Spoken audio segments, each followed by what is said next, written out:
Welcome to another episode of Conversations with Coleman. My guest today is Jean Twenge. Jean is a psychologist, author, and professor of psychology at San Diego State University. She's best known for her research on generational differences. Her book, Generation Me, dealt with millennials. Her book, iGen, which is how I first encountered her, deals with Gen Z. And now she's back with a massive new book called Generations, the real differences between Gen Z, millennials, Gen X, boomers, and silents, and what they mean for America's future. In this episode, we talk about all the differences between the various generations. Differences in happiness, suicide rates, drinking behavior, personality traits like narcissism, attitudes towards love and marriage, and more. And we talk about the technological and cultural trends that caused these generational changes. Jean's new book was one of the most delightful reads I've had in a while, and I really recommend it not just as a way of learning about generational differences, but also as a way of learning about the past 100 years of American history. So without further ado, Jean Twenge. Okay, Jean Twenge, thanks so much for coming on my show. You're welcome. So I think I first encountered you because of your book, iGen. Mm-hmm. And I distinctly remember that I was in college at the time.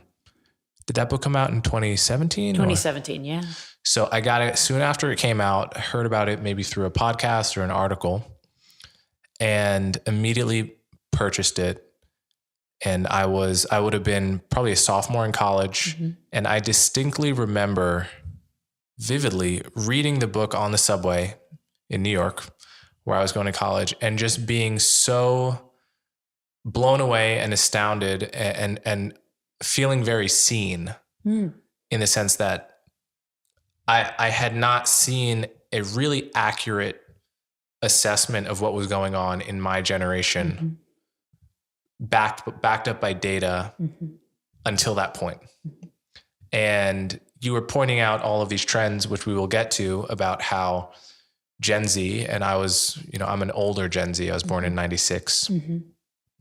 Gen Z were spending less time with friends, less time drinking, less time getting into trouble in a way, in good ways, but also less time with friends in general.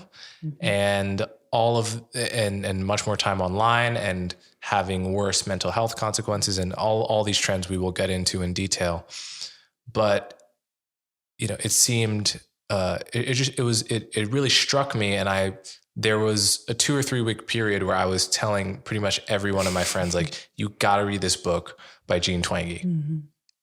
And not that many people were takers for whatever reason, but like I was really proselytizing your book in a very strong way. And then a few years passed and I didn't think about it so much. And now you have this new book called Generations, which deals not only with Gen Z, but with millennials, Gen X, baby boomers, the silent generation.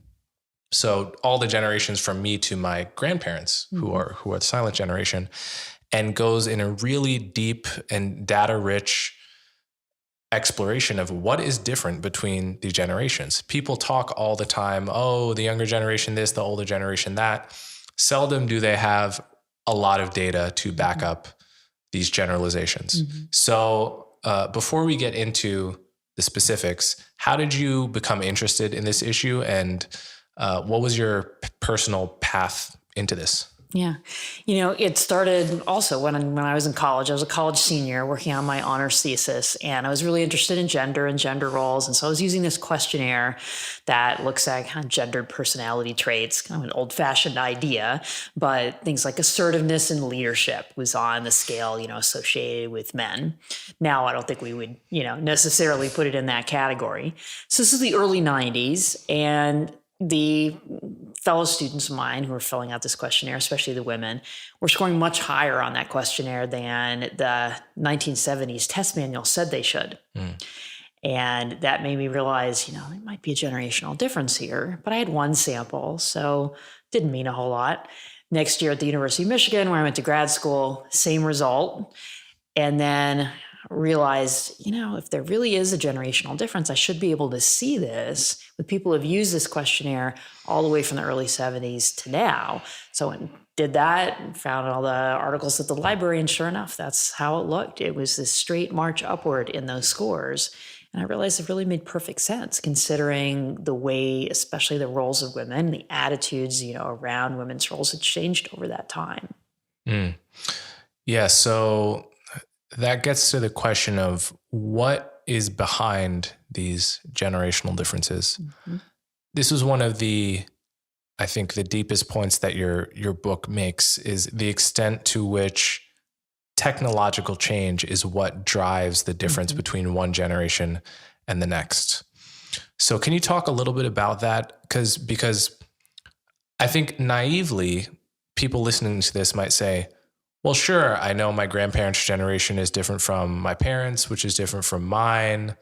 But the reason for that is because people just change the way they think, right? We have conversations and people make progress and people write books and make arguments and television shows change their values. And we realize that people in the past had wrong values. And there's just a rolling conversation, which is how change happens. A lot of people wouldn't think that actually technological change is upstream, which is to say really causing those values changes. So make that case a little bit. Why is technology really the root cause behind these changes? Yeah, because technology changes how we live. And when we change how we live, then the values shift with them. So one good example of that is cultural individualism. So more focus on the self and less on others. Technology makes individualism possible. It allows more people to live independently of each other. Because a lot of things around, say, labor-saving devices and all kinds of things around the house, that once you have those, then it's not as necessary to have a whole household working together just to survive. Plus, these technological changes expose us to different worlds. So television was a great example of that, the internet now as well, where we can have more instant communication. We're not as reliant on understanding our values just based on the community physically around us, because we have that greater capability to communicate and understand, people from all around the world, really. And that tends to promote, much more of that idea of that's central to individualism around acceptance of difference and diversity and so on. So this is all kind of rooted in the way that technology has changed. Mm. Yeah, so it's useful there to look at some individual examples too. And I think a really compelling one is the difference in attitudes towards sex before marriage mm-hmm. and out of wedlock births. Yeah. So if you ask my grandparents, they would have very typical views for the silent generation, mm-hmm. which is, there's nothing more shameful than to how to have a baby out of wedlock mm-hmm. and so forth. By my father's generation, it was, let's say, more accepted. And it was certainly more accepted to just be a single mother. Mm-hmm. And it was certainly more accepted to begin having sex mm-hmm. before you were married, yeah. right? People may have done that who were born in the 30s and 40s, mm-hmm. but they didn't talk about it. Mm-hmm. And they certainly didn't talk about it in public. Mm-hmm. Now you can have a show like How I Met Your Father or whatever, mm-hmm. where like the whole premise of the show is like how many, like the different guys that you're dating before mm-hmm. you get married. And no one thinks it's weird. Mm-hmm. No one would shame such a person now, right? So if you ask, how did that change happen? Well, one story would be people just got more enlightened because people got more enlightened. Mm-hmm. But what you're arguing is more nuanced, which is technological changes actually gave women more control over mm-hmm. their fertility. Like birth control, for example. Birth control, mm-hmm. right? And once women had that control, then ideas caught up to reality in mm-hmm. some sense. So is that a story you would tell about the changing norms on that issue? That's certainly part of it. Yeah, you start with birth control technology and that starts to change attitudes, but it also goes hand in hand with the bigger cultural story of increasing individualism, of do what you want to do. Mm-hmm. as opposed to follow these social rules that we have in place. And that there are more things that are acceptable. There's not just one life path of you grow up, you get married, you have sex, you have babies. You can mix that up. There's other ways to go. So that's in there too. And then the other thing that was striking to me in what you're saying is the idea around, what's enlightened.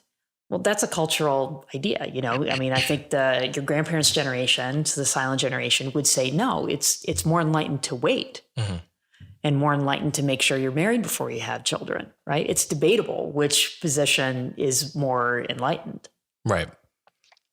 So one of the most interesting trends in your book, one which I was not at all aware of, had never heard of, but makes sense, is the trend in naming patterns. Mm-hmm. Can you talk about how baby names have changed over the past 100 years and what that indicates about changing culture in general? Yeah. So the statistics are that it used to be really striking proportion, especially boys, with about 1 out of 4 boys in the 50s got one of the top 10 names. So it was just much more common for kids to have common names. That James was a very popular name back then. And, you kind of do the math and you realize that pretty much, any group of 25 kids, say in first grade in the 1950s, you'd probably have 2 kids named James, right? They'd be called Jimmy most of the time. So you'd have 2 Jimmys just because that there was such a common name and so many kids got common names. Mm-hmm. And it's now less than 1 out of 10. It's about 7%, I think, or less, of boys who get one of the names in the top 10 of popularity for the year that they were born. So then the question is why? And again, it's that shift in what's desirable. That in the 50s, more collectivistic time, the idea that parents had was, well, I want my kid to fit in. So I'm going to give them a name that's more common. And now the more individualistic idea is more popular. No, I want my kid to stand out. I don't want them to have a name that everybody else has. I want to give them a name that's more unique. And that really shows that kind of shift from collectivism to individualism. Yeah, that's fascinating to me. I think to me that seems of a piece with a general trend that people's lives have become more fractured and people in general have less in common. So one way you could see this is in the classic case of TV channels. There used to be 10 channels that everyone watched. Used to be 3 channels. 3 channels. 3 channels that everyone watched. Now, the way people consume media is that there is a virtual infinity of content. Mm-hmm.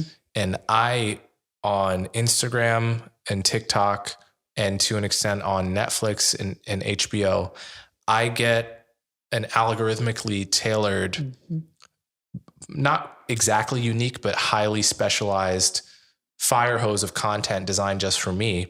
So that if I meet a stranger today and I ask what you've been watching on Netflix, he's very likely to list 10 shows that I've never heard of. Right. And so in some way it becomes just harder to relate to the average stranger.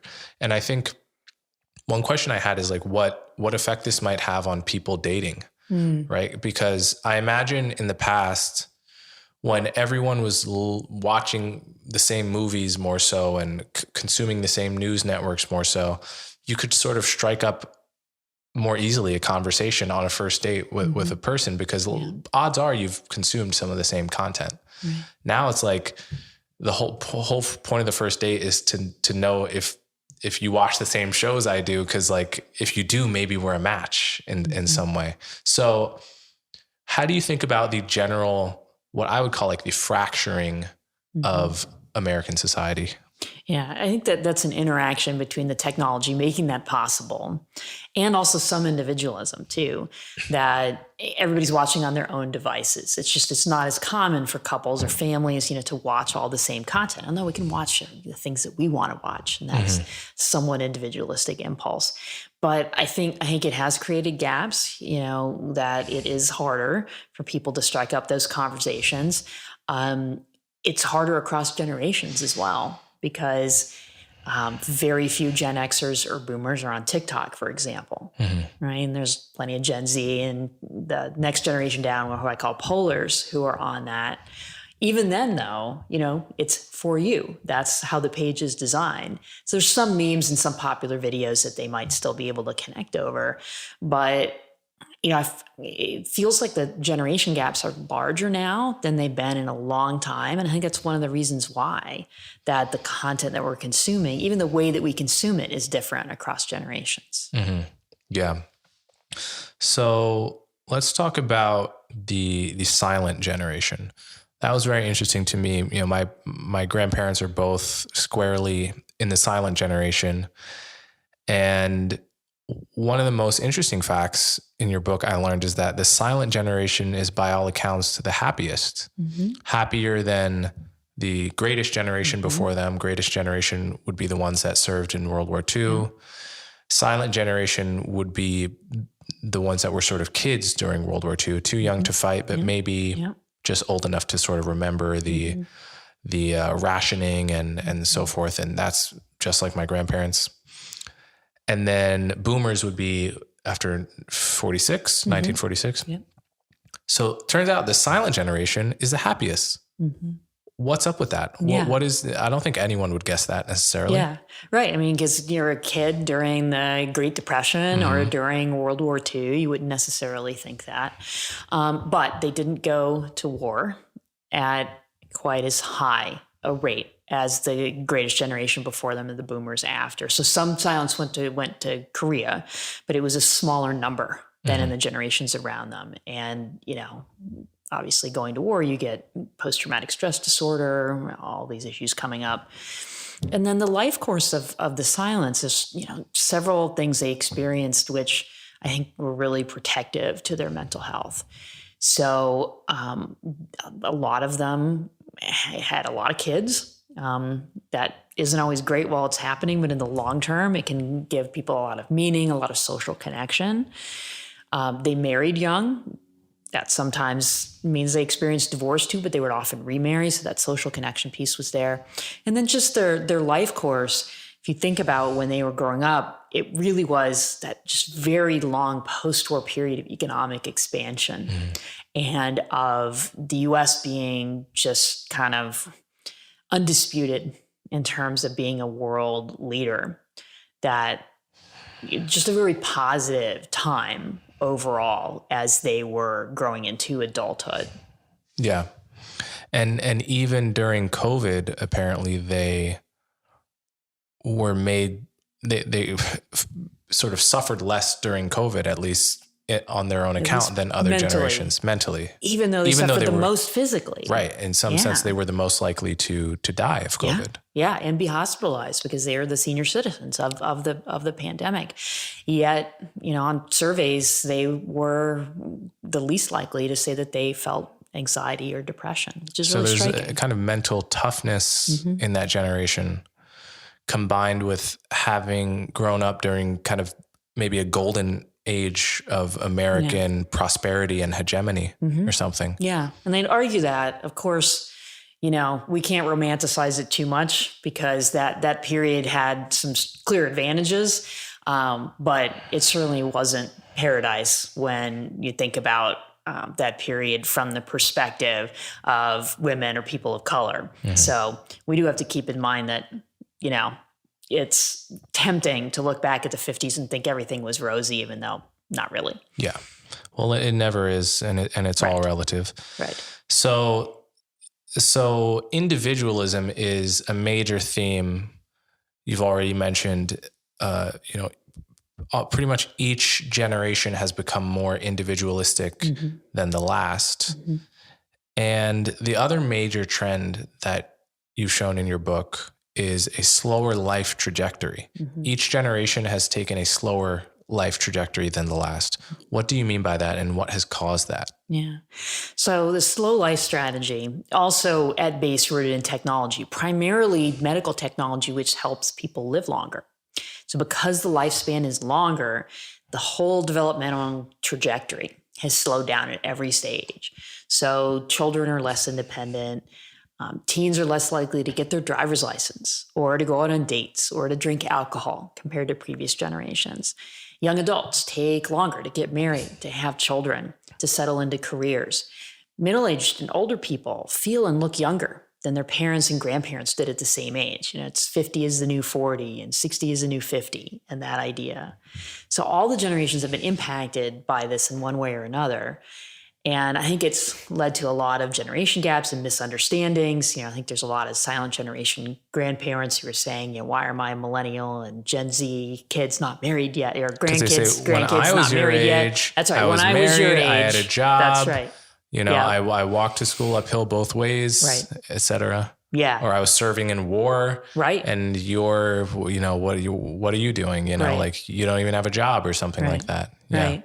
And it's just because it's all slowed down. And it's because people live longer. It's also because education takes longer to finish because of technology being more complicated economy and society. So it's much more common for people to get college degrees and graduate degrees, and that slows down the trajectory as well.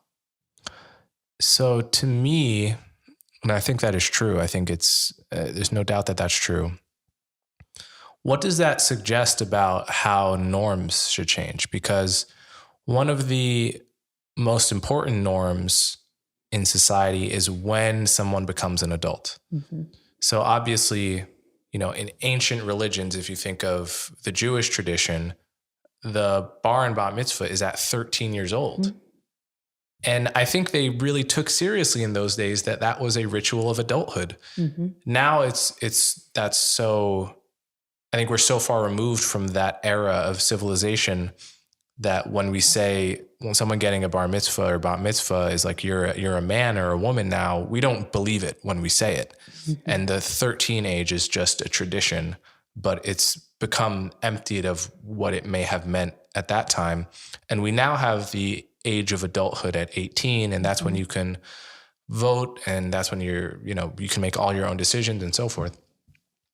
But at some level, if people are less mature at 18 these days than an 18-year-old would have been 50 years ago, if they've had fewer, spent less time, frankly, with people, like they spent fewer hours of their life hanging out with people, managing social relationships, managing romantic relationships, they've had less sex than they would have had many decades ago. At some level, they just haven't had as many at-bats at life as they would have many decades ago. Does it make sense to push the age of adulthood back at some level? Maybe, although... If not literally, then like sort of as a norm? I mean, in some ways, perhaps. It's tough because I try to stay away from words like mature to describe it, because is it more or less mature to drink alcohol in high school? That might actually be considered a mature decision, right? Or to not have sex in high school. But it's true. 18-year-olds are behaving more like what 15-year-olds used to behave like in terms of independence. Right. Interesting. Yeah. So so they're doing less of it than they used to, and they're also starting later. Yes. But that's a good question. Does it make you less mature if so is this just like suddenly kids have gotten more mature and have skipped to the point where they know it's wise to drink less? I don't think that's what it is. Yeah, I don't think that's what it is either. Yeah. I think they're starting to make the mistakes later and maybe learning from those mistakes a bit later too. Yeah, I think that's a pretty accurate way to look at it. And there's some advantages to that. So that's not all bad. I mean, I think it's important, especially for these trends, to not focus too much on the good versus bad. But yeah, they're making the mistakes later. They're, just getting experience with decision making later.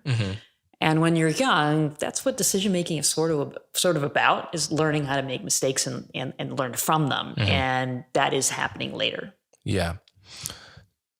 On the flip side, if a 70-year-old today is not what a 70-year-old was 40 years ago, then in many places where there's like a mandatory retirement age, there may be a rationale for moving that up, right? It's one reason that's happened. I mean, some of it is, just budget and politics and so on.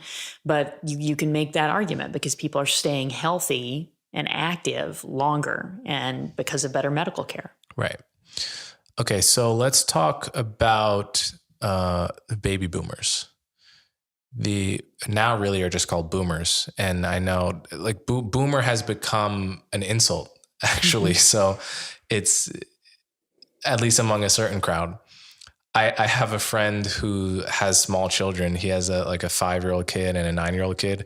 And I hang out with the family sometimes and I'm kind of like an older cousin to them. And they call me a boomer sometimes, which I think is hilarious. They see me as a boomer. I was born in 96. I need to check your dates there. Yeah. So it has come to mean like older person who is out of touch or clueless about some aspect of what is going on right now. Right. Right. But the boomers are not arguably, I think, tell me if you agree, like in some way the most important generation because of the sheer number of them and the weight that they have exerted by sheer size. Yes. So can you talk a little bit about what makes boomers different and what has been their lasting impact on American society? And also what were the main points of difference between boomers and their parents, the silent generation? Mm-hmm. Yes. And the greatest. So there are many of them. Yeah. Boomers they're a very large generation. So they have dominated the culture at every life stage. So when they were children in the 50s, it was very family oriented. Then as they grew older, late 60s, early 70s, and it's focused on things that adolescents and young adults are interested in. In the 80s, went back to family because that's when boomers were having their own children. So they've had that big impact at every stage. And I think that the biggest contribution of boomers is in terms of individualism and equality. So to go back to the silence for a moment, it's often assumed that boomers were the leaders of the civil rights movement and the feminist movement. That was actually the silence. Even Stonewall, even LGBT, that started with the silence and the greatest in some cases. But boomers were the ones who ended up living that because they came along just as those things were changing. So they lived that new reality. And I think they also changed hearts and minds. The silence changed the laws and the boomers changed the hearts and minds, and everything else followed from there. So one point you made in the book is that boomers had worse mental health than the silent generation. And it seemed like this was a multifactorial thing. How could you explain why it was that boomers are less happy as a class than silence? Yeah. There's a lot of different factors. So some folks think television has something to do with it around what's called relative deprivation, that television allowed boomer children, adolescents, and young adults to see everything that they couldn't have. To kind of get a window on that life, but then not be able to achieve it. Income inequality had a big impact on boomers. Most of that trend toward more unhappiness has been borne by the boomers who did not have a college education. And I think that's not a coincidence, is they ended up experiencing a lot of the downsides of the shift in the economy in the 80s away from manufacturing jobs towards service, and then the growth in income inequality, which really started, in the 80s. And there's also some downsides to individualism. There's huge upsides, but too much of a focus on the self and not enough on social rules, you can get a lot of social disconnection. And I think boomers bore the brunt of that as well. Oh, and plus a lot of alcohol and drug use, which hard to say what causes what. Whether say depression is causing the alcohol use or the alcohol use is causing the depression. But that's another really, really big difference between silence and boomers, is in their alcohol and drug use, much higher among boomers. Yeah. So it's not simply a stereotype that the 70s was the decade of drugs. It's not. I mean, you can document this in the data. There's just this really stark difference if you look at birth year. That it starts to really climb with people born in the 40s. So early 40s is silenced, and later in the 40s, born in the 40s, is the boomers. And then it just up from there. Huge difference between those generations that grows over time in terms of, especially marijuana use. That's where you see the biggest difference. But pretty much all drugs across the board. It's just marijuana is the most commonly used. Mm-hmm. Okay, so let's talk about the generation that gets the least amount of love, which is Gen X. And before reading your book, I sort of forgot that Gen X was a thing, because obviously millennials, Gen Z, I know boomers, I think of my grandparents for the silent generation. There's kind of no one that I honestly know that I think of like that's Gen X. And it's a bit strange because I know several people in every other generation like closely, and I can compare your research to my view of them and so forth. Why is Gen X the one that gets the least love? So I'm a Gen Xer myself. So I've thought about this plenty. Okay. And I actually don't even think this is entirely a bad thing. A lot of my fellow Gen Xers like the idea that we can kind of fly under the radar. It's not all bad, as the boomers and millennials are kind of fighting it out. Gen X is a smaller generation just in terms of population, just birth rates at the time. So I think that's part of it. I think part of it too is, just got the bigger generations on either side, and Gen X. So millennials are a bigger generation than Gen X. Bigger in terms of time span or birth? Time span is about the same. So it was that the birth rate was higher during those years. It was kind of, people called it the echo boom. But that's when the boomers were having a lot of their children. So that may have been part of it. But, I think also Gen Xers kind of like being contrary. They like flying under the radar. They like, maybe not participating in these fights. They just kind of don't care. And I think that's one reason they just don't speak up as much. They're not as politically involved. They weren't as politically involved as young adults, as either boomers or millennials. So I think that's why they often get forgotten. Yeah, you note that there was a kind of cynicism. But also, starting with Gen X, you say there was an increase in self-confidence. So, I think many people are aware of these studies and survey questions that will ask people, are you an above average driver? Right. And by definition, the correct answer you should get in a population is 50%, because that's what average means. That's right. But you always get answers like, 70% of people think they're an above average driver or whatever it is. And it's very funny because it's just a measure of people's self-delusion, essentially.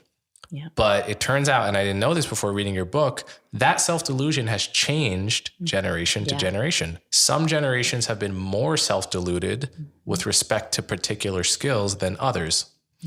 So can you talk about the trend in increasing what I would call delusional self-confidence?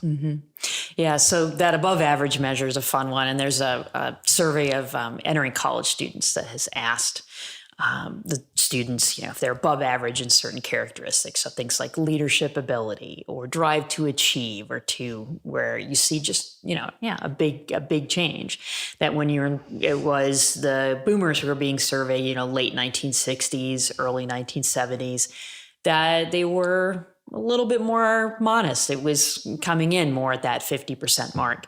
And then it grew from there, especially starting in the late boomers, and then Gen X, and then millennials, where it just steadily grew over that time of saying, I'm above average. I'm above average in my drive to achieve. I'm above average in my leadership ability and my academic ability, and so on.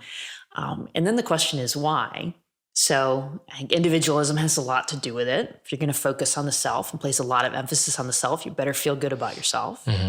And then, especially once you get to millennials, you start to see evidence of something else, which is grade inflation. So why do more young people think that they're above average in their academic ability? Because more of them got A's. Not necessarily because they were smarter. Standardized test scores stayed about the same. But grade inflation. And time spent on homework went down. Time spent on homework actually went down, so contrary to popular belief. People spent less time on homework, but more of them got A's. I mean, is there anything to the meme that the younger generations got participation trophies, and that is why we're so delusionally self-confident? Yes, although I think that fell out of favor. So I think that impacted millennials a lot more. The participation trophy era was the late 80s through the 90s. And then I think a lot of parents and coaches woke up to the idea that this is maybe not the way to do things, that life doesn't give you a prize just for showing up. It's the way some people put it. Something tells me that the kids knew the participation trophies meant nothing. Yeah. I think they did. I think kids just mentally adjust. I think kids are smarter than we give them credit for. Yeah. And they know they didn't win. Yeah. I think that was going on. But I think there was also stuff where maybe they didn't know. I think more people getting A's as an example, or, a lot of parents and, just people gave advice to kids giving that, saying things, you could be anything you want to be and you're special and so on. And I think those were taken to heart a little bit more. But I think that has faded, and there's some evidence it's faded. So one example of delusional self-confidence in psychology, one word for that is narcissism. And that peaked among young adults or college students in 2008 and actually went down after that. Oh, okay. Interesting. So not to start fights in my audience, would that make millennials the most narcissistic generation? By that measure, yes, it would. But I remember seeing some of the other charts in your book seem to put Gen Z on a par with millennials on many of those. Yeah, it's a little bit of a mixed picture. So narcissism went down, self-esteem went down for Gen Z. Okay. Some of the stuff about thinking you're above average has backed off, but not as much. It's kind of tapered off just a little bit as compared to self-esteem, which went significantly down. So it depends. But, oh, that's interesting. Overall, I would say that for Gen Z, the main primary thing to worry about is not narcissism. It's depression. And I'm sure we'll get to that. Well, let's get to it right now, because this was and is, I think, my most pressing concern about, and really the value of your research is that the history is very interesting, but what's going on right now with Gen Z is that we've all been enrolled in an experiment where, I was 12 years old, I think, when I got a phone, and it was a flip phone still at that time. I was on Facebook when I was 13, when it was still pretty innocent. And I was also a boy, which makes a pretty big difference in that, my having an Instagram maybe when I was a freshman was not such a big deal, because boys are not in general judged and made to feel as neurotic about their bodies and so forth. But what you have been at the forefront of publicizing is that there is a huge problem with the combination of phones and social media that has had a measurable effect and a deleterious effect on the mental health of Gen Z, in particular Gen Z girls. So can you make this case to a skeptic for me? There's someone out there that just hasn't heard of this, or has read an article about how it's all Luddite, anti-tech kind of moral panic, right? What is the hard evidence that Gen Z is worse off from a mental health perspective, and what's the hard evidence that is due to phones and social media? So for the first question, in terms of the mental health trends, this is pretty undisputed that starting around 2012 or so, pretty much every indicator of mental health among teens started to get worse. So more and more teens started to say they felt lonely and left out. More started to say they felt like they couldn't do anything right, or that they weren't enjoying life. And those last two are classic symptoms of depression. Clinical level depression among 12 to 17-year-olds doubled between 2011 and 2019, so long before the pandemic. Emergency room admissions for self-harm quadrupled for 10 to 14-year-old girls between 2009 and 2021. So they tripled even before the pandemic and then continued to increase. The suicide rate in those age groups has also doubled to quadrupled. So in other words, these are in behaviors that can be objectively measured, not just symptoms. So we can't explain it away by saying, oh, they're just more willing to say that they have these issues. We can't explain it away by saying it's been overdiagnosed. None of the evidence that I've just presented is from diagnoses. It's from cross-sectional surveys that get everybody, whether they have sought treatment or not. So it's very, very clear that we have a mental health crisis right now among adolescents and also young adults. So then the question is why? So 2012 happens to be the first year the majority of Americans owned a smartphone. It's also around the time that social media use moved from relatively optional to virtually mandatory among teens. So, because it used to be about half of teens would use social media every day. And by 2012, especially 2015, then it starts to cross over to 75%, 80%, where if you're not using it, you're left out. The time that teens spend on social media is also steadily gone up.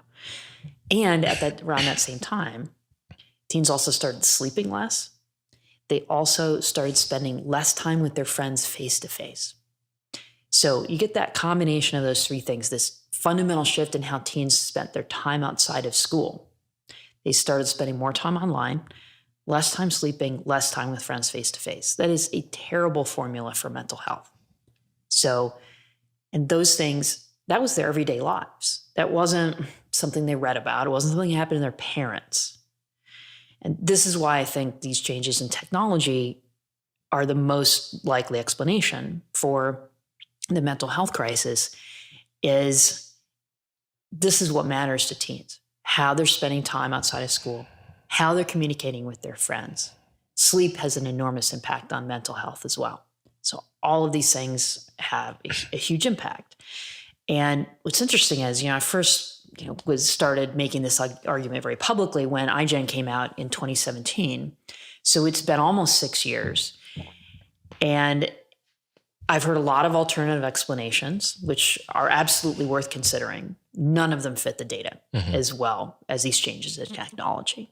Yeah. So I think I was positively predisposed towards your thesis because I was 16 years old in 2012, which is, as close to a good date for the year this trend began, right? I was 16 years old at that time, and I had friends that were experiencing mental health issues, and a lot of them, virtually all of them, were also the friends I had that spent the most time online. And again, it is difficult to tease out causation there because we can talk about that. Yeah. My intuitive sense of what is going on is they were kids that were already struggling in some ways. And then as a result, were more attracted to this virtual world. And then the virtual world ended up magnifying and, in a toxic way, kind of teaching them, linking them up with other people that were also miserable and magnifying their misery together in really toxic ways. And I had friends who, learned how to self-harm from being on Tumblr. I know, that's the really unfortunate thing, isn't it? Yeah. And it was this extremely seductive, online world that only we teenagers knew about it. Our parents didn't really know about it. And it was very dark and it was very twisted. And it didn't necessarily feel like it was a wrong thing to do, but I think it brought people deeper into some of the more typical adolescent troubles and psychological patterns they may have already been experiencing. So that's something I just observed. And then when I read your book, it made perfect sense to me that would have magnified self-harm behaviors and in the limit suicidal behaviors because I had seen it, and I know some people have been very skeptical of this thesis, but it seems to me there's nothing else that fits the bill of something that changed in 2012. Kept going in the same direction. That's right. There's just nothing else. To me, it seems clear as day that this is the cause. On the other hand, I am a scientifically minded person, so I'm always open to other evidence. But presumably, if this is the cause, we'd expect to see it in other countries too. That's a telltale sign that it has nothing to do with, I don't know, school shootings, political ups and downs, any of these other things. Right. And that's it. We do see it in other countries very consistently. Okay. Yeah. So for adolescent loneliness, it's probably where we have the most data from the most countries, 36 countries around the world. Adolescent loneliness increased around 2012. Just same pattern as in the US. Wow. We have good data on self-harm and depression from other English-speaking countries, from Scandinavian countries. Also very, very consistent. Shows the same, very little change or even improvements, say between 2000 and 2012, and then it goes up just like in the US. Yep. Yeah. So that data is the most compelling to me. Now, there's these other studies which try to randomly get a group of people to stop being on their phone for a few weeks. And maybe you can talk about that, but my intuition would be, I wonder how much that really captures what's wrong. Because, okay, in the year, we're talking the year 2023, I can get rid of my phone. And I've actually had some instances where I lost my phone and didn't get it back for a week or two. I've lived phoneless for probably almost a month in the past 2 years. And I don't think it's the same as living phoneless in 2008 because everyone else has phones. Exactly. That's right. So I'm not actually sure that those experiments, and I know the evidence may be mixed on some of them, I don't know if they would actually capture in a weird way the truth here. Yeah. That's why, to me, it's remarkable that those experiments do show effects. Yeah. Usually they ask people to give up social media rather than the phone entirely. But they do. Right. That's generally speaking, that's what those experiments show, is especially if they last 3 weeks or longer, people who either give up or cut back on social media, then at the end of that 3 week or month long period are happier and less depressed, and people can continue their normal use. But there's a couple of things in that design that it doesn't capture. It doesn't capture the fact that all your friends are still on social media. And sometimes they're on it while they're hanging out with you. Right, exactly. And there's a FOMO factor. Right. And it interrupts the face-to-face conversations. That's right. Yeah. So there's that element. Then there's also, I don't know if this is too in the weeds, but it's something I've thought about a lot. By definition, when you do that, you're taking people who have a normal level or an average level of social media use, and then they cut back to low. That's not where the biggest problems are. The biggest problems are the people who have excessive use or heavy use. Right. That's where you really get the bad outcomes, is the especially a lot of teen girls in this category who are using social media 5 hours, 7 hours, even more a day. That's when you have by far the highest levels of depression. Yeah. So where does TikTok fit into this? Because, TikTok, I think, is more addictive than anything to come before it. At least that seems to be true. On the other hand, a lot of it does seem like innocent, hilarious, creative, amazing content. And that's why it's become more addictive, in combination with how good the algorithm is at giving you the stuff that you in particular, how quickly it learns you. Do you feel TikTok has any kind of special role to play in the mental health crisis? Do you think it's unfairly scapegoated and Instagram is more to blame? Do you make a distinction between these various apps? Yeah. So TikTok is fairly new on the scene. It didn't really become popular in the US until about 2020. So, for that reason, we can't blame it for the stuff that happened before. And it interacted with the pandemic. So it's kind of hard to separate it out when you look over time. But that algorithm is so sticky. And I think it's one of the main reasons why, teens are spending even more time on social media. Plus, there's a lot of harmful content that people end up down wormholes. And this happens on Instagram too. They'll start looking for stuff on healthy diets and then end up with pro-anorexia material. or they'll be depressed and they'll start looking at stuff on that, and they can end up with some really, really dark and harmful content on TikTok. And the TikTok challenges, I think, are another thing we have to acknowledge are, obviously not a good trend. Some kids have died from doing those challenges.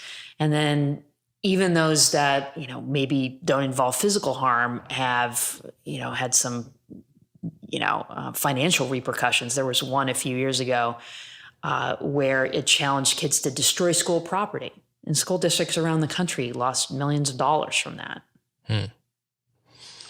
So what about Instagram? Because, Instagram, it seems to me, when I go on Instagram, all my friends are also on Instagram, which in a way makes Instagram more attractive to me than TikTok. TikTok is it's more like YouTube. In the sense that I'm just looking at a bunch of great creators that I like. I don't know any of them personally. Right. They're not looking at me. It doesn't feel like socializing. It feels like consuming content. Whereas when I go on Instagram, I'm half consuming content and I'm half checking out all the stories of people in my life who I know. Those people might be doing better than me and I can feel jealous or envious, or I might be doing better than them and I can feel high and mighty. And the social comparison is a factor on Instagram, which it is not a factor on TikTok. And if you're a teen girl, to go on Instagram might be to see all the bodies of other girls in your grade and at your school, and maybe some of them are more developed than you or more beautiful than you. And so it's that kind of comparison too. On its face, that would seem to be maybe more toxic than a TikTok or a YouTube. Yeah, although there's certainly social comparison that happens on TikTok too. There's a lot of beauty videos and even the dance videos. There's a lot of teen girls who see that and I could never dance like that, or I could never look like that in terms of body type. And that does go on Instagram too. There's a couple of really interesting studies of body image on Instagram, and some of them show exactly what you're describing, that seeing, say, high school classmates, who have, quote, better bodies than you do is one of those spirals. I mean, Facebook's own research showed that. That was one of their conclusions from a bunch of studies that they did on Instagram and how it was having an effect on teen girls. They described it as a grief spiral. It starts with social comparison and then it just gets worse from there. Okay, so what is the solution here? People are talking about banning TikTok. People are talking about really cracking down on verifying your age and having strict age limits that are actually enforced, as opposed to, totally a quote unquote honor system, which means it basically doesn't exist. What do you think is the wise path forward from a policy perspective? Or do we just say, look, it's a capitalist society, so there are going to be some harm, there's going to be some externalities, but what are we going to do? Ban an app? Because there are people with that perspective as well. Yeah. Well, we don't do that for alcohol. We don't say, hey, it's fine. Kids can go drink alcohol. And we don't say, oh, and those kids can also go drive a car. We put age gates on lots of things. There's lots and lots of precedent for that. And the same thing with lots of other consumer products. There's a whole system of protection around consumer products. We don't let things go onto the market, or at least if we do, then they're recalled if they are dangerous, particularly if they're dangerous to children. And we have more and more evidence that that's the case for social media. So I think that's clearly the place to start with policy. So I think we should raise the minimum age for social media to 16 and actually enforce it. And then the next question is, well, how are you going to do that? There's a bunch of companies that do identity and age verification. Third parties, usually not the social media companies themselves. There's so many of those companies that do that age and identity verification that they have their own trade industry group. So it can be done. It can be done. It can be done in various ways. And considering it's a third party, it doesn't have to compromise privacy. So it can be done. So would that, I'm trying to picture that world. I wonder if that would leave an opening for someone to try to create similar websites for just to try to somehow get around it, right? Like I'm going to create a similar TikTok and just try to get the network effect quickly. And does it become a whack-a-mole with these products, or what do you think? It would have to have teeth. It would have to be a good definition for what falls under this, and be enforced. But when I think about that world, what I think about is middle schools without social media. And nobody would have social media. So it wouldn't be, Mom, I'm the only one who doesn't have social media. No FOMO, none of that. It would just be a non-issue. Nobody could have it. I think a lot of parents come into their, preteen and teen kids thinking that I'm not going to let you get a phone. I'm not going to let you whatever. And then buckle to the constant Everybody else nagging. has one. Mm-hmm. Yes. I mean, and I think a lot of people, they think they can put up with it more than they actually can. And eventually they buckle. And that's really the reason why so many parents who know that this stuff is potentially harmful end up doing it. And safety. That's often why parents get kids' phones is for safety. Right. But then if that phone can download social media, then you open the Pandora's box. Well, it's amazing how, most parents are old enough to remember a world without cell phones. Mm-hmm. And, people got around. I know, exactly. But it's funny. A pain in the butt sometimes, though. Yeah. But once you get the phone, it's like somehow your memory gets wiped and you think it's impossible to live life without a cell phone, right? Right. One interesting thing is that there has been so much panic around video games. And I remember when I was quite young, like maybe 10 and below, the real worry everyone had was that my son is spending too many hours playing video games. Mm-hmm. And the kinds of video games he's playing are these first-person shooter games that I don't understand the appeal of. And I'm afraid that he's going to become a psychopath. I'm afraid it's desensitizing him to like real-world violence. And movies are too violent. And what's interesting is the evidence for that was, and correct me if I'm wrong, very weak. No, it's not weak at all. It's not weak. No. That video games encourage violence. Yeah. Really? Yeah. The evidence is strong for that. Well, okay. It's very strong, both correlational and experimental, that it can cause aggression. Now, you can't test violence in the lab. You can have somebody blast noise against someone or say that they have to eat hot sauce, which is going to be uncomfortable, but you can't have someone actually shoot somebody in the lab, thank God. Mm-hmm. So it's hard to test it all the way to violence, but we know that there's plenty of evidence showing that it causes aggression. But so the age of video games exploding in popularity has coincided with a decline in youth violence. That's right? True. Right. So there at the group level, you're not getting that relationship. That you get it is at the individual level, both correlational and experimental, where you do get the link between playing the violent video games and aggression. But at that level of the group, there's one theory that maybe the kids who would have been committing the violent crimes are at home playing the video games. Oh, oh, interesting. Well, in any event, I think what occurs to me is with video games, you've seen declining violence at the same time as these games have become more popular. Mm-hmm. And it turned out to be social media, which at the same time it exploded, you saw a rise in suicide. Right. In other words, it turned out to be social media rather than video games, violent video games even, that ended up perhaps doing more concrete harm to the generation, to the younger generation. And I think no one would have predicted that. It's actually very counterintuitive. It may seem obvious in retrospect, but I think you would have had to be really, really intelligent and perceptive to have predicted that in like 2008. Yeah. Call of Duty would do less harm than Instagram. Well, right. Well, in 2008, it was MySpace. Yeah. And Instagram wasn't around and there wasn't, the like button. So it was different. Social media at that time was more about connection. And so there was some attention seeking in that element, which wasn't always the best. But it wasn't as common. It wasn't as required. And it didn't have the same feel to it that it does now. Mm-hmm.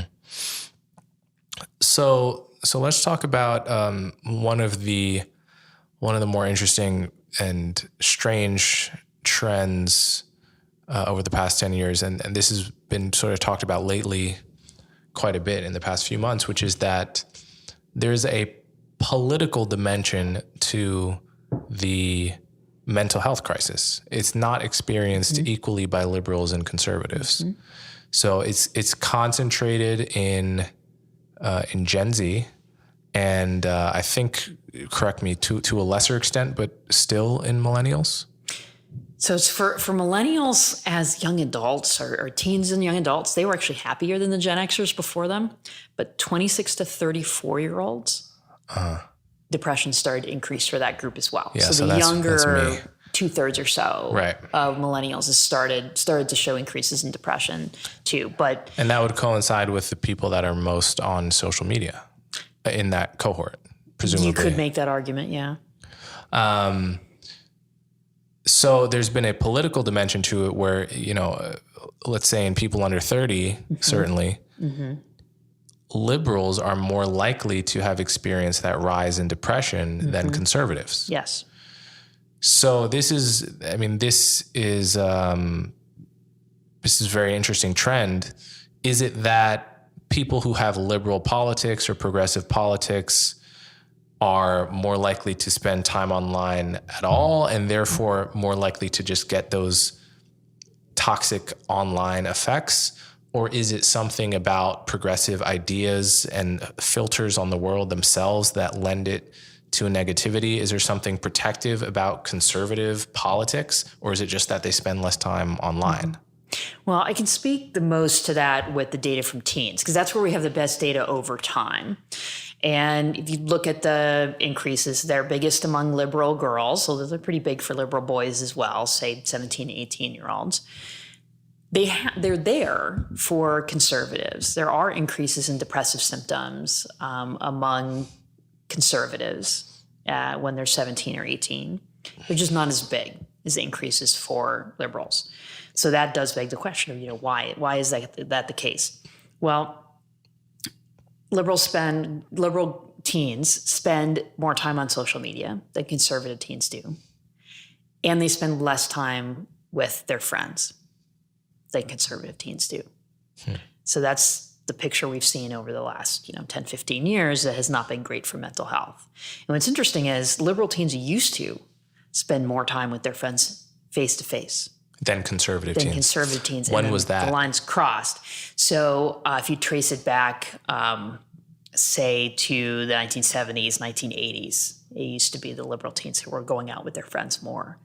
And then so around that would 2012. be like Gen Xers. Yes, maybe. the Gen Xers and first part of millennials, that was the case. And then they traded places. And that happened, again, around 2012 or so, when I think for liberals, then they moved more to spending that time, that communication time online, particularly on social media, and less time with their friends face to face. So at least for teens, a good amount of that political difference might actually be, again, because of that time on social media and less time with friends in person. So that pushes the question back to, why do liberal teens spend more time online than conservative teens? Yeah. And one theory is, liberal teens are more likely to have liberal parents. And kind of the one definition of being liberal or progressive is being more open to change. So more liberal parents might have just been more likely to say, oh, these new things, that's cool. Sure, go and do that. And then the teens are just choosing to spend more time on social media and less with their friends in person. While conservative parents might have been like, wait, what's this new stuff? I don't know about that. And might have put stricter rules around that. And it seems they were not wrong to do that in that case, right? If that's the case. I mean, I think that,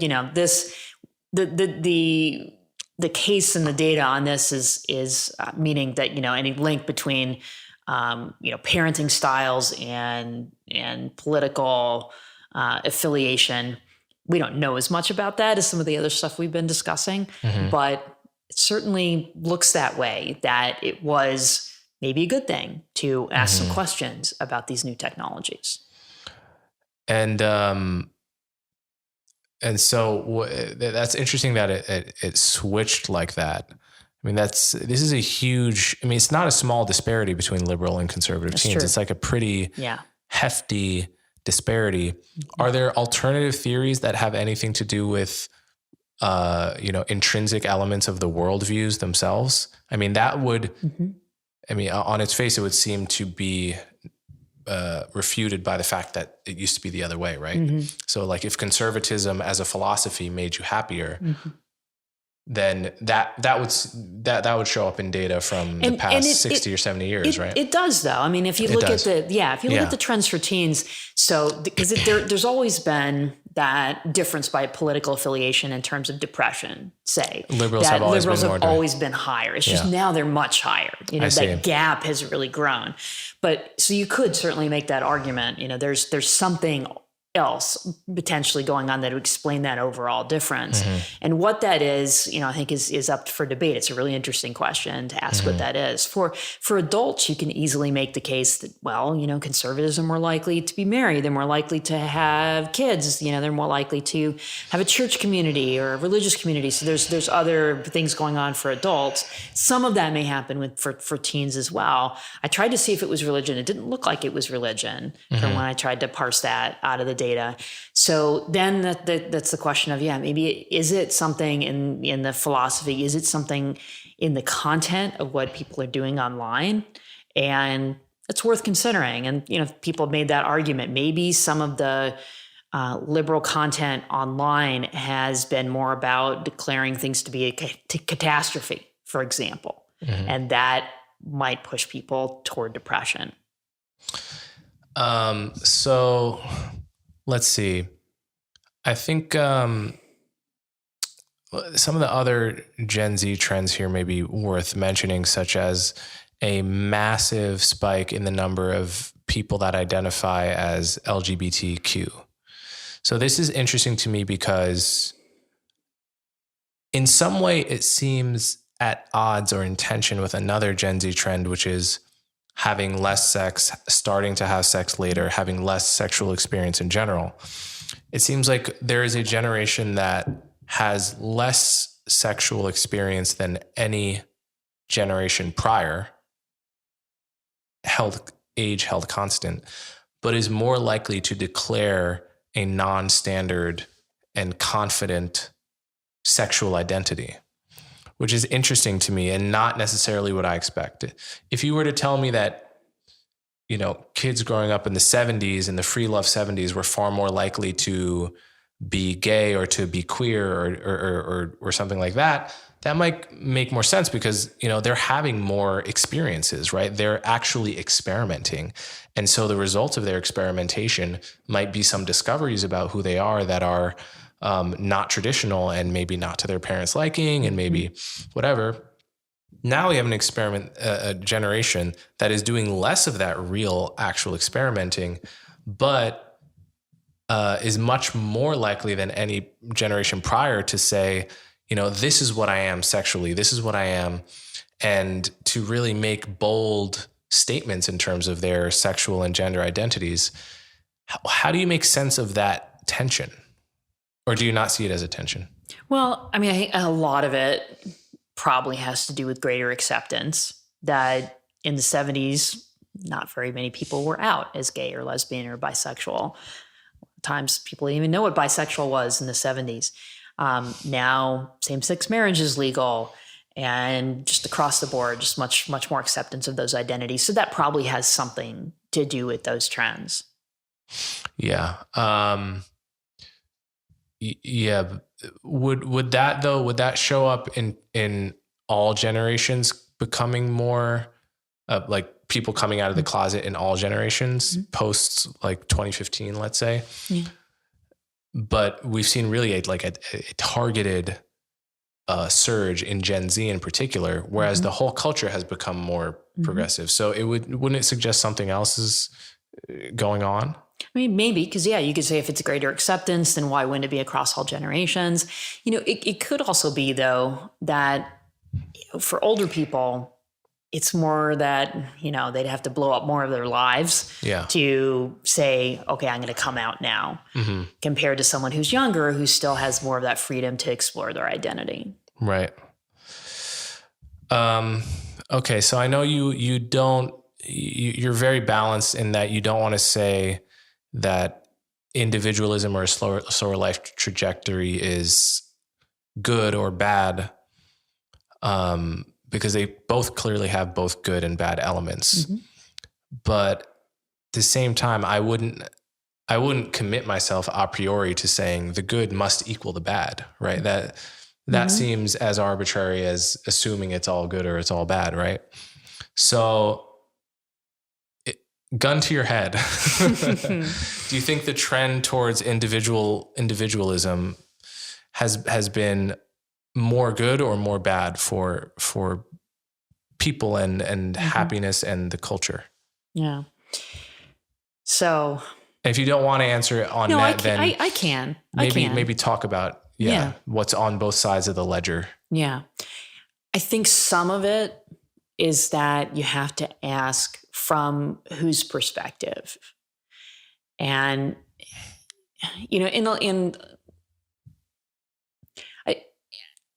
although I'm not someone who thinks identity is everything, I would never make that argument. When I think about how you view individualism, I think that does have something to do with it. Because if we didn't have more individualism now, I probably, as a woman with children, would probably not be a professor and a writer. I mean, my life would be completely different. My opportunities would have been much more restricted. So for that reason alone, I think I have to lean towards saying individualism is more good than more bad. Yeah. So my last question will be on the other major theme, slower life trajectory. Does this trend, which is clear, would you say it's more good or more bad? That one I have a much harder time choosing, because I really think that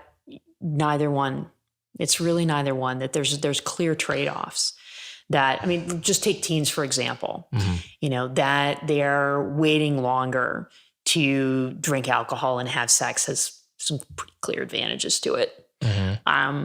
Yet, if they're going off to college or into the workplace and they don't have a driver's license, they haven't gotten out of the house all that much, that's a clear downside. So some sort of balance there, if possible, is nice. But definitely as both, a parent and a researcher, I can see some clear downsides to our current system where high school students just don't develop independence. And I'm a college faculty member. I can see how the students who have had those experiences of being able to run their own life and make their own decisions do better in college. And also deal with conflict. Absolutely. Right. And that's deal another with element. Difficult emotions with other people. Yes. Without shattering, and that kind of resilience cannot be taught in a classroom. It has to be lived and won through hard experience in some way. And if the experiences just aren't there, you see some of the problems that I think I've seen, at least on college campuses, and that people have talked about in terms of hiring Gen Z in the workplace, right? It's not that we're worse, it's that we are doing everything later than others have done it from a very young age. And the consequences of that are predictable, right? And also just that it's partially slow life strategy. It's also some of the things that go along with the slow life strategy, like more focus on safety, which Gen Z hasn't rejected and rebelled against. They've embraced it. And there's a lot of good things to that. That's another thing with a lot of trade-offs, that it is good that teens and young adults are more physically safe than they used to be. But where you get some of the downsides is, but I don't want to be upset, and I can't talk to you because we might disagree. That's a little too safe. Right. And this is something I've remarked on a lot of episodes. When I was young, my parents had different politics, and that wasn't seen as all that weird. Like if you had a mom that was a Democrat and a dad that was a Republican, no one would really ask, well, how do you guys stay together? Yeah. right? And if in the year like 1990 or 2000, now people actually screen people for their politics in their Tinder profile or their Hinge profile. They will say, don't swipe right on me if you don't have this particular politics. So that's a pretty big norm shift. And combine that with social media echo chambers and all this, and it becomes, like for one reason some people like my podcast is because I will have people on and like talk to whomever from any side of the political spectrum. And that's viewed as somewhat radical, right? It's viewed as a little bit controversial. Whereas in the past, it would be like, big whoop, you talk to Democrats and Republicans, here's your participation trophy, But yeah, no, that's a big shift as well. So let's see, is there anything we didn't cover? We didn't spend a lot of time on millennials. That's true. We didn't spend a lot of time on millennials. So what is unique about millennials? Or are they just in the same trend towards individualism? Are they just the middle point between Gen X and Gen Z, or is there something unique about millennials? I mean, I think millennials in many ways are peak individualism. And also a lot more political participation than the Gen Xers before them. And in terms of running for political office, they've done very well. So I think if you're going to keep an eye on one generation politically, it's going to be millennials. And then, of course, Gen Z coming up, because that's where the political breaking point is between the generations. It's between Gen X and millennials. Also based on political affiliation, because Gen Xers growing up in the age of Reagan, more conservative and Republican. Millennials growing up in the age of Obama, more Democrat, more liberal. And so that's where that breaking point is in politics. I think we'll see more and more conflict around that breaking point. We've already seen it in terms of many things around free speech issues, for example. It's very often the Gen X or boomer boss who says, no, we're not going to put out the political statement, or we are going to publish this view that we disagree with. And millennial and Gen Z on the other side saying, no, we can't do that. And I think that essential conflict is already present and will keep going. So I think you've put your finger on why my friend's 5-year-old son called me a boomer, because I side with the boomers on free speech. On that. Yeah. And of course, I don't want to paint too broad a brush. Everything we've been talking about is average differences. There's plenty of variation across the generation. And, it could also change. Maybe there'll be more in Gen Z who recognize the downsides of that idea of emotional safety and the idea of not talking, across the political spectrum. Okay. Actually, my last question now. Why do you call the generation born after 2013 polars, and what do you know about them? Yeah. So I call them polars after melting polar ice caps and political polarization. So two things that I think will really shape them in the years going forward. A lot of people call them alphas, but that's the idea of, we've run out of letters in the regular alphabet, so let's now start over at the Greek alphabet. And I just think it's boring. The letters are just not very creative or very descriptive. And we don't know a ton about polars yet. That's by far the shortest chapter in the book because we only have a little bit of data. But, these are the kids who had tablets when they were toddlers, and they're not getting enough exercise, and more of them are overweight. So I think that's something that we want to try to solve by the time they get to be teenagers, of maybe we can put some more restrictions on social media and try to turn some of these trends around. All right, Jean Twenge.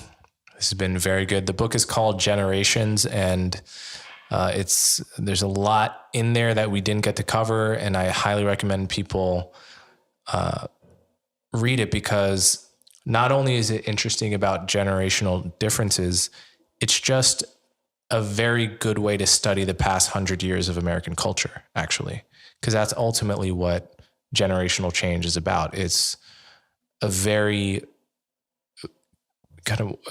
useful way of studying cultural change in a way. So I think this is one of the best books I've read on how American culture has changed, and certainly the most data-rich book on how American culture has changed in the past century. So congratulations on the book, and this has been a great interview. Thanks very much. That's it for this episode of Conversations with Coleman, guys. As always, thanks for watching, and feel free to tell me what you think by reviewing the podcast, commenting on social media, or sending me an email. To check out my other social media platforms, click the cards you see on screen, and don't forget to like, share, and subscribe. See you next time.